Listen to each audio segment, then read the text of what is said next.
Venons-en maintenant à l'agriculture. La campagne agricole bat son plein. Il faut donc être sur le terrain pour en prendre le pouls.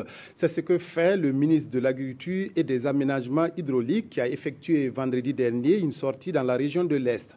Jacob Ouedraogo a visité des champs dans le Gourma et la Kompienga et a fait le constat que la saison est bien lancée. Nessor Youbare, Lambert Souma, reportage à Fadangourma. Sur une superficie de 26,5 hectares, Moïse Kéré produit du maïs, du soja, du sésame et de l'arachide. Nous sommes à Bantambougou, village de la commune de Kompienga, situé à 135 km de Fadangourma. Ce producteur modèle respecte les itinéraires techniques, de même que l'utilisation combinée de la fertilisation organo-minérale. Il n'y a pas de secret, c'est des fausses fumiers. Bon, c'est que des agents de technique nous donnent avec appui.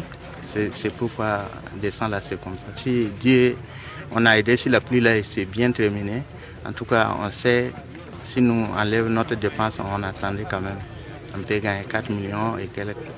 Le ministre de l'Agriculture et des Aménagements hydrauliques a fait une escale au centre de promotion rurale du PK60, puis à Tibga avant de se rendre au niveau du bas-fond risicole de Daputenga, qui a une superficie de 40 hectares aménagée par la République de Chine à Taïwan. On souhaite qu'un jour, les paysans peuvent travailler indépendamment. Ils peuvent utiliser le bénéfice pour acheter les équipements dont ils ont besoin. Voilà, je crois que c'est un point très important de notre visite aujourd'hui.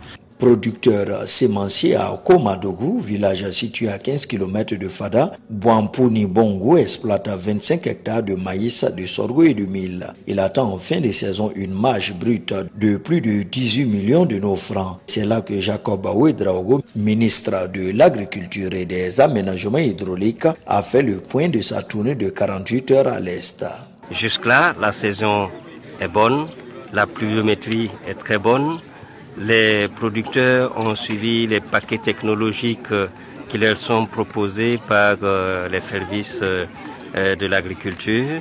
Nous prions Dieu que nous puissions avoir une bonne pluviométrie bien répartie et qu'il n'y ait pas de poche de sécheresse et que vraiment on puisse atteindre la fin de la campagne avec de très bons résultats. C'est par une rencontre avec les différents acteurs intervenant dans le secteur de l'agriculture de l'Est que le ministre de tutelle a terminé son séjour.